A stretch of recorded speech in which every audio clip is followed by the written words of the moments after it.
Alright, thanks for joining me for this video. We're just running through a few tests at this moment. So the amp volume is set to about 9 o'clock. It's fairly gentle. I've calibrated manual microphone settings so it's not dynamically normalizing the recording. The reason I'm playing the Skyrim intro is we're all familiar with how it sounds. So we'll play this for a moment and then I'll describe some of the things we're going to be doing in this video.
Right, so in room, that's probably about 68 decibels, thereabouts. We wouldn't be up at 70.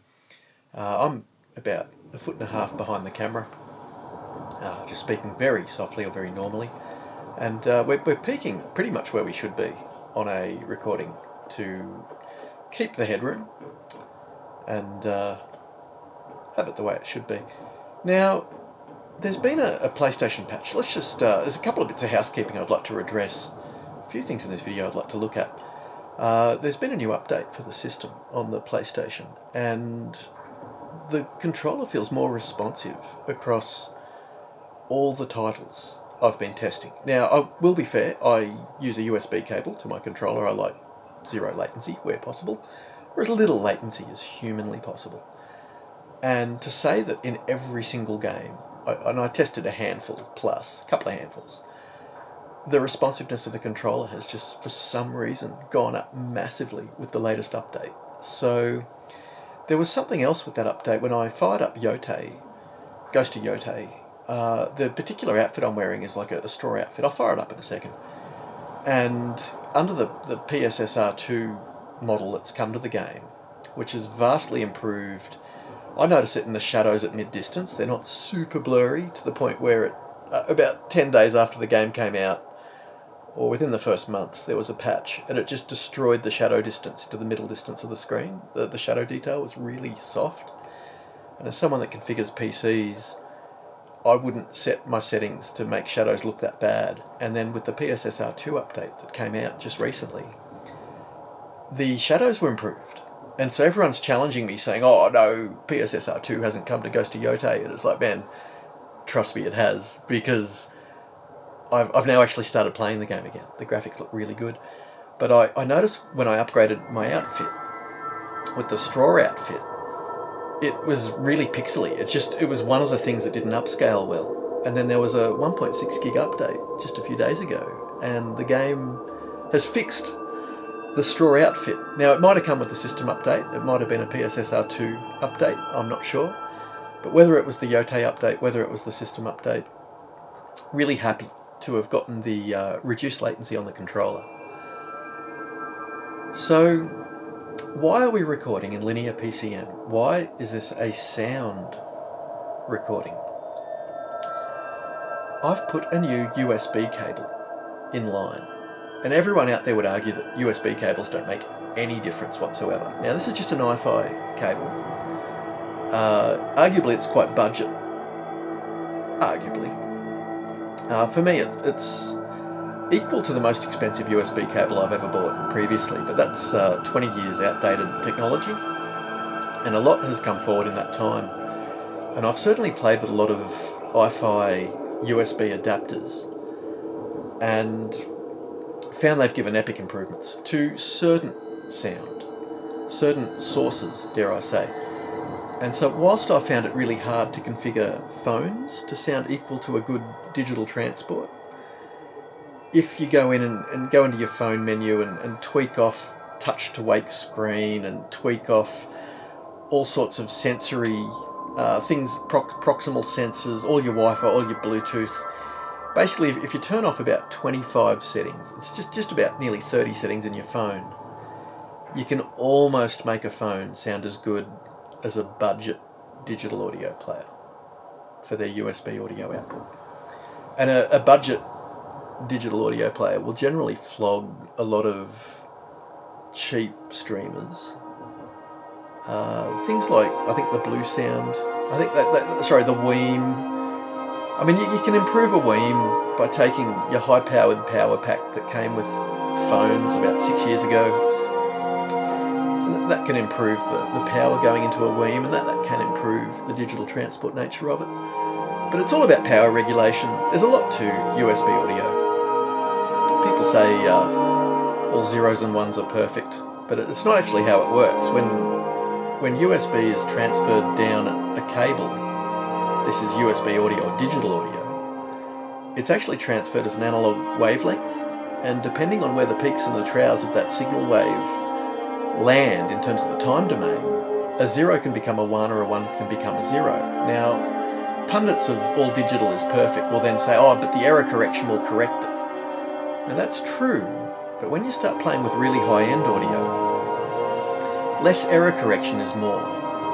So there is different grades of audio equipment. I've got a digital audio converter, or a DAC, which has a tolerance adjustment. And if I set it to wide, that is mass market compatible, it'll take a digital signal from anything.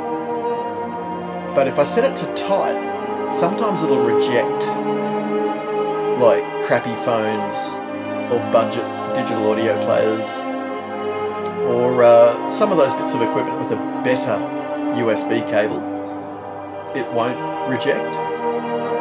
But certainly the grade of digital audio can be governed by the regulated power of your upstream electronics, the quality of your USB cable.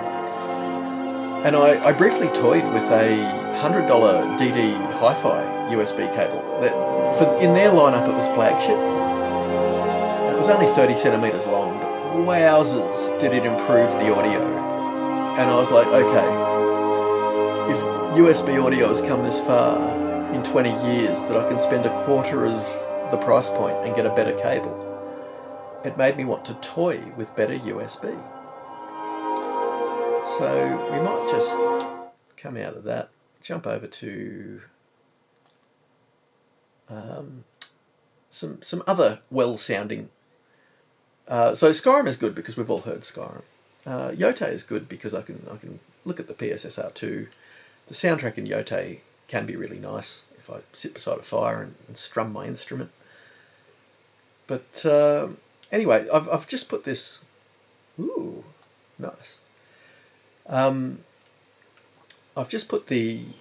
Look at that. My straw outfit under PSSR2 looks good. Looks good. So the change up with a USB cable was really noticeable. The partner noticed we ran through a bunch of games in the console, knowing that the USB output from the TV was our most basic USB transport in the house. We weren't using a $3,000 media player, or digital audio player at the time. So we started off with the worst possible thing. And arguably that's the device that would gain the most from a good, from a better cable. And it definitely did. So the nature of this particular Hifi device, I haven't got the box nearby. It's called a Nova or something. Anyway, it's their top of the line USB cable. Look, I'll just sit back a bit so the bottom of the screen, there we go, frames up a bit better. So it's got their filters built in line, and it made such an improvement with imaging around the room, and certainly complex audio tracks. When we were listening to Skyrim, the choral orchestra at the start there, we could pick out more of the voices. So that was really cool. Here we go. I'll put my legs up a bit. There we go. It frames the TV better. I think the cat. It's where we're leaning on the bed. I'm just losing the bottom of the screen. I could readjust the camera. Sorry to get sidetracked, but I went to a lot of effort before this recording to calibrate the brightness. This is recorded in HDR. As I say, manual recording. I calibrated the volume. I calibrated the screen. I went to a lot of effort to make this a really high quality recording using a fairly nice device. A Panasonic GH5 in this instance with a Leica lens. So it should be a pretty decent picture and sound. That's what we're going for. But the airiness. So when I put the digital audio player on, feeding that USB cable, all of the music, I threw on a whole bunch of music that we were really familiar with. And it was just so good, right? Things like Crowded House, Woodface, things like Deep Forest, which was probably the second CD I ever bought. Albums I was really familiar with. And for myself, this is a bit of a budget hi-fi. I've had much nicer amps and better, arguably DACs, better front-end equipment. And the medium quality tier hi-fi that I'm using right now was so elevated in quality that it kind of sounded up there with some of the best setups I've heard. So for swapping in a USB cable, right? The thing that everyone argues, oh no, all USB cables are equal by the nature of digital being zeros and ones. It's like, well, don't let the truth get in the way of a good story. If you actually understood anything about how USB transfers data, it is an analog wavelength. It does have peaks and troughs, and based on the time domain, if they don't land in perfect timing, a zero becomes a one or a one becomes a zero, and you do have to then rely on error correction. And basically a better USB cable equals less error correction. And I might just shove something underneath the box I'm recording with. I'll just see if I can reframe that picture. That might work. How's that? A bit better. So look, I don't want to be holier than thou than anyone. Absolutely not. When it comes to audio, enjoy whatever you enjoy. But an education is always good. And when somebody has an experience that goes outside the norm, and the AI synopsis kind of leans a little from column A, a little from column B. It can only go off what people report on the internet. And the problem is anyone like myself, if I report on a site like Headfire or anywhere, there's this science group of people that try to use reductionist logic, and they just come in and based on their perceptions, using very entry-level equipment or mismatched equipment that won't reveal the differences, they say, oh no, I've never heard a difference. And it's true. When I've heard the differences, it's generally been in $500,000 setups. Initially, when I was training my ears, right? Now for me, the ear training came because I lived through the inception of mini-disc and even early versions of Bluetooth, like Bluetooth 2, before Bluetooth 3. And so certain things would always get caught out when being compressed down. Certain bandwidths, for example, when I was playing Uncharted on a PS Vita to some $400 Sony in-ear monitor Bluetooth earbuds, a stream in the game, which was an analog sound of water running, and it kind of sounded like a bandsaw, and coming from all sorts of compression codecs with mini disc, I understood that certain frequencies would trip up the algorithm, the codec. And once you've, because I grew up training my ears on all the early sound cards in the start of the 90s that all had different FM synthesis. And so I guess my ears have become very accustomed to digital sound as it's evolved through the eras. And so when I hear something do a better job, I've learnt to notice it. And I don't say it's the be-all and end-all. Do I say it's good value money to spend money on a USB cable? Well, no, not if you're still setting out to buy your ultimate speakers, which will probably alter your sound in your room the most. A DAC will alter the sound in your room a certain amount, but you might not even notice it if you're not listening to, say, orchestral music, or if you're not sitting in the same room critically listening to the music. You're probably not going to notice it at all. So everybody has different requirements in their hi-fi setup. So a Bluetooth cable might not be everything to everyone. But for us, the imaging on a whole bunch of familiar recordings, and my partner who doesn't give a shit about USB cables, but we do appreciate the in-room sound.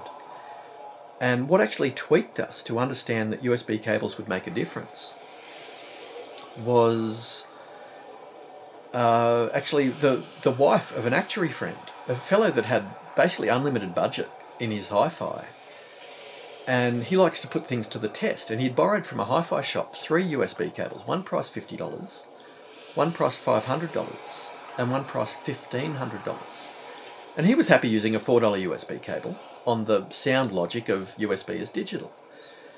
And he heard instant differences between all 4 price points. But the problem was his wife, a room away, could hear differences in the 3 price points, the 3 new cables that were introduced to the house. And in blind testing, she could every time pick them out by price tier, guaranteed, a room away. So when he reported that to me, I was on the far side of the country, we're just chatting over the phone, but it was reason for, okay, more information needed. And so I started toying with a few $400 USB cables, and I did find leading transients, certain music genres, there were certain things that just made massive differences. With this Hi-Fi cable that I'm now in place, it's a timing thing. I can't believe how much faster the music feels. And, okay, admittedly, I only buy things when they're on sale. It just so happened this cable was more than half price discount, and so I thought I would toy with it. But it was, you can say, well, observation bias, I want it to sound different. Okay, well, I'll drink the Kool-Aid, because even if it's psychosomatic, the difference is massive.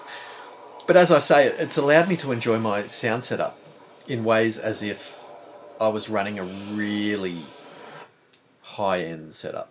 So, everyone's got different thresholds for how they expect a system to sound.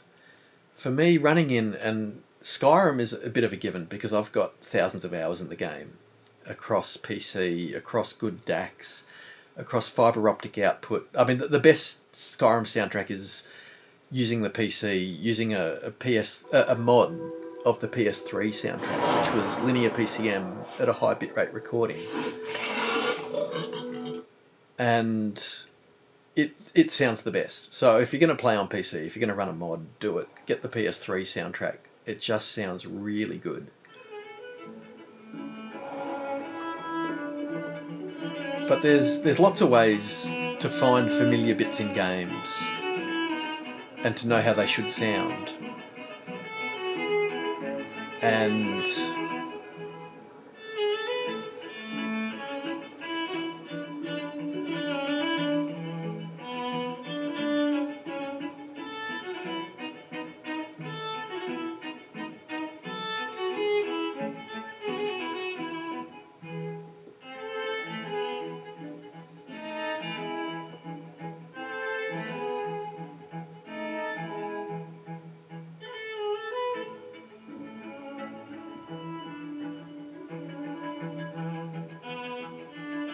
it makes a difference. It's the air around the instruments, I would put to you. So, lots of games to test out. I do like my open world, I call them medieval walking simulators. And so there's games like Skyrim, Kingdom Come Deliverance. The latest one is, of course, Crimson Desert. And so here's a bit of a recording test. I'm liking the fact that this new update has just made the controller feel so responsive. It's a PlayStation system-wide update, no doubt. But the improvement to games is wonderful. So, look, the heading of this video is a little bit hard. It's a tech, arguably, talking about playing with toys. I do think a USB cable can make a difference. So, relegate me to being mad by all means. But I do understand my hardware that I'm playing with. For example, I know how to tweak Crimson Desert on a PlayStation to look good and to perform well. And so, when people look at Digital Foundry, they see Digital Foundry is an unlocked frame rate. The problem with that is the PlayStation is built to boost, and so if it's got thermal headroom, that is a little bit of heat capability to still push, or power headroom, and those two work hand in hand. Is that it takes more and more power the hotter a system gets in order to achieve equal sort of performance, or to push the envelope. You need a bit more power as the heat goes up. So a PlayStation will self-overclock. And if you set the PlayStation up to lock the frame rate or sync it to the TV, instead of trying to brute force a few extra frames a second above what you need in some moments, right? If you just lock it so every frame is perfect and your button presses are just perfect and the game just feels fluid, it then has headroom to animate smoother through brief moments of frame drop. So, for example, let's run through town. The air is tense. And this will allow us to, look for smoothness. And so some people out there will be like, oh, what's his frame rate? And that's fair, because there's a lot of ways to play this game, to tweak this game. Help a fella out.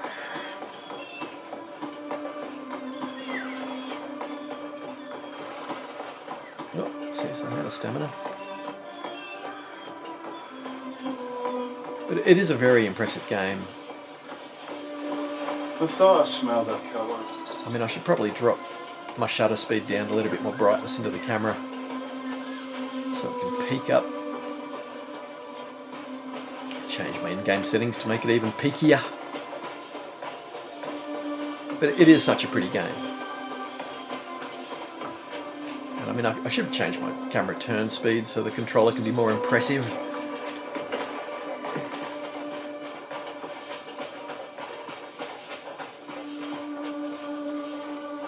Greetings and well met. Right.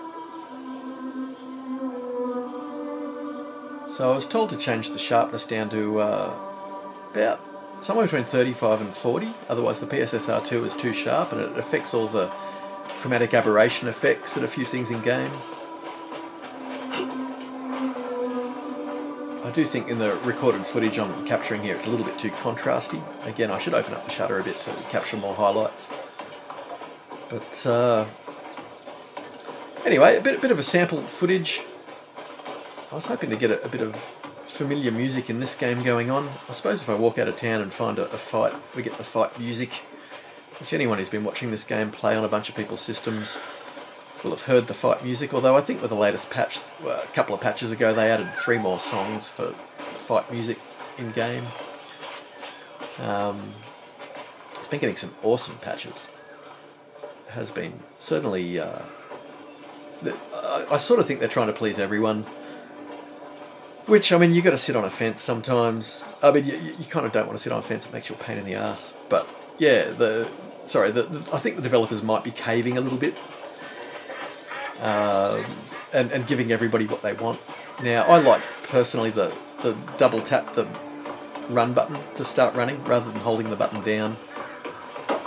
And they did eventually fix it. So the first patch they made it so you could hold the button down to run. It wasn't the first patch, but it was probably the 4th patch, or hotfix patch, after 3 patches. And all of a sudden you could hold the button down and run, and then it's like, oh no, some people don't like that. Give people the traditional method again, so you can go to the menu and set it up how you want it to be. There's something on top of that mountain. So I haven't been this direction in the game. I was hoping to, again, just come across a fight so I could put that combat music up. But look, dare I say, a USB cable has made a difference for me. You know, if you want to relegate me to being a mad person, I understand. Not your normal opinion. Probably a reason to not deride me. Probably a reason to potentially give me some merit for going against the grain. We sometimes need opinion that isn't just mass market. It's very easy for everyone else to agree, but from an engineering point of view, I totally understand why USB cables make a difference.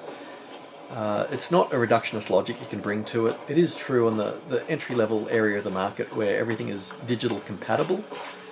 That whole nature of you buy a $30 DVD player and it just plays a DVD perfectly, but a $3,000 DVD player will stop on a scratched moment. And that's because the really high-quality player only wants to pass information that's there. It doesn't just want to fudge it, whereas the $30 player is built around error correction and just fudging it. And that's true for a lot of consumer digital. And it just wants to fudge it. It's just happy to make it work. Whereas, as someone, I'm speaking here about myself in the third person, but as someone that does own DACs with tolerances, where you can configure the USB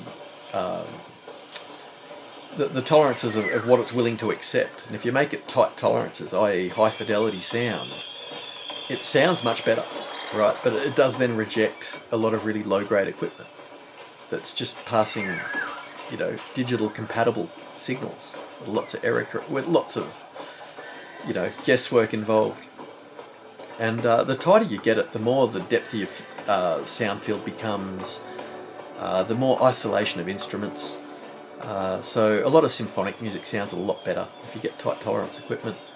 I noticed today I was playing some string tribute to Tool, and it would be like 4 celloists or like a lot of violins doing, dare I say, heavy metal type music. And the layered quality that's there is just epic, and it just sounds so good, like really good. And one of the better playbacks I've ever heard. And I'm not going through an expensive DAC by any means.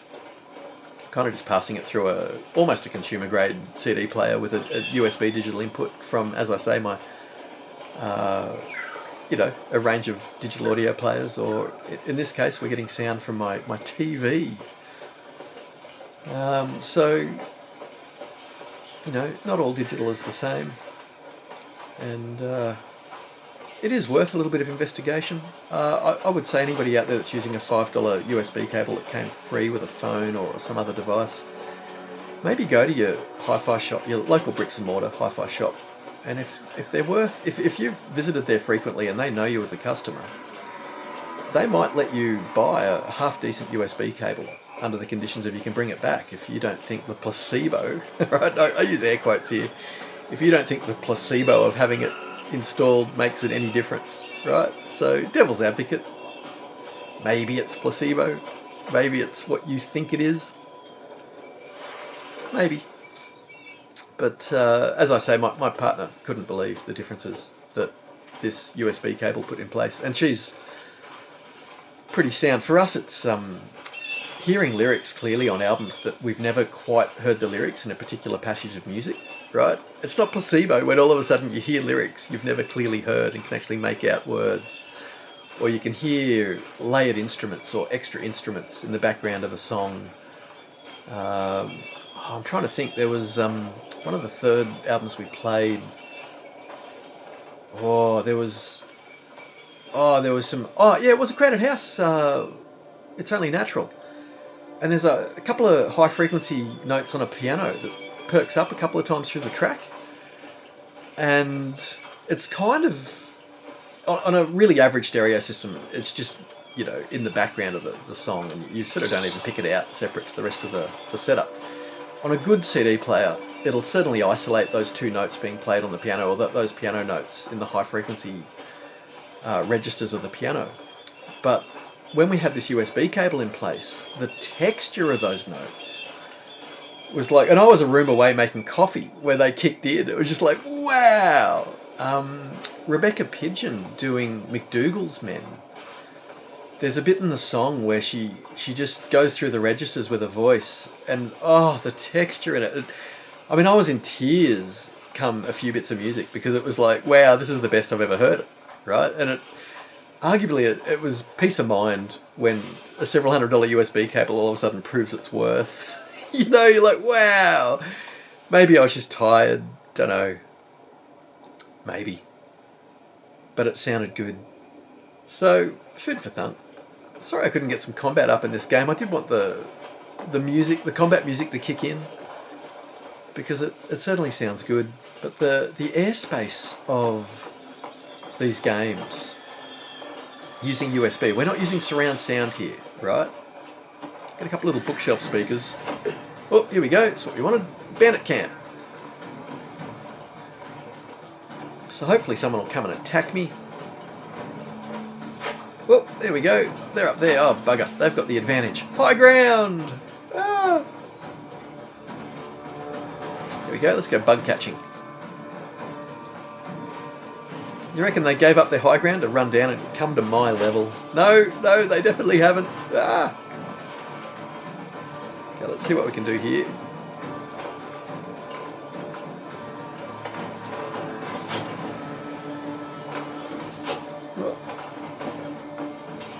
Oh, they're all the way up there. Okay. Wow, they've really got the advantage here. Oh, here we go. So this is not going to be a good fight, because I've got two people coming at me from above. I might try and get out of their range. Just don't want to guarantee easy hits. Here we go, let's take a little bit of shelter.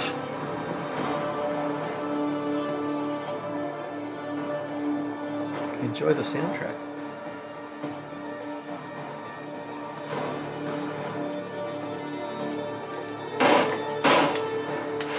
Gonna chop you up so small. I don't like your face. Time will be your enemy. Death can't come soon enough for you.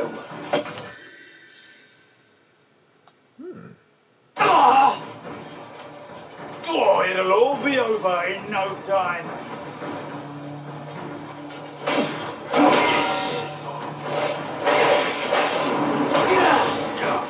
So anyone noticing I'm learning skills, it's because I've been playing games since the 70s, and in the last 15 years, maybe more, maybe 20, it's fair to say open world games and role-playing games generally need a patch. You don't play them day of release. And if it's an open world role-playing game, now people say this isn't a role-playing game, but if it looks like a duck and smells like a duck, quacks like a duck, it's a duck, right? This game is definitely a role-playing game. But hey, the developers didn't call it that because they wanted to sell lots of copies of it. Well, that's not going to work. Jump! So, Yeah, it's an open world role-playing game. You don't play it the first week of it coming out. It needs a few patches. So, look, I don't mind running around in it. I don't mind looking at the graphics. I don't mind watching it evolve a little bit and doing some testing. But I'm still going to wait for it to find its legs. Anyway, that fight music didn't really kick into gear. I do want to say thank you for coming along, listening to me rant and rave. Crimson Desert, pretty amazing. I think it just looks like such an amazing game. Okay. Let's light the face up. That beauty light. You're meant to have the light at a 45-degree angle to the camera. Sorry, above you. Get into those eyes. Oh, well, that's not working.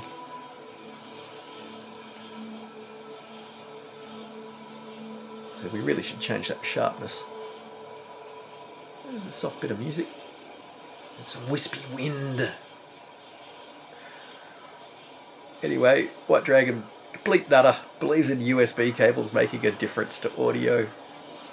Also thinks a PlayStation is a really good place to play games, even though they, referring to myself in the third person, let's run with the nutter theme, even though they have a 6900 XT video card and a laptop with an NVIDIA 40 series card in it, you could do all sorts of ray tracing, probably better than the console, and run the high level water physics, etc, etc.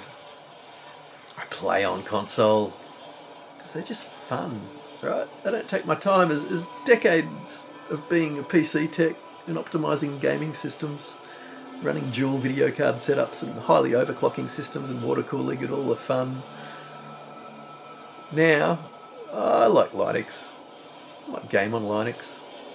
Kind of keen to put GLF Linux, that's Golf Lima Foxtrot Linux, on a Zephyrus laptop. Just to run with it. But in the meantime, my game time is really effective on a console. All of my playtime gets to be spent playing games, or doing benchmarky stuff like this, which is purely audio right now. Anyway, it's been a bit of a long one, hasn't it? So, thanks for coming along. Maybe I'll share my audio with you in another one.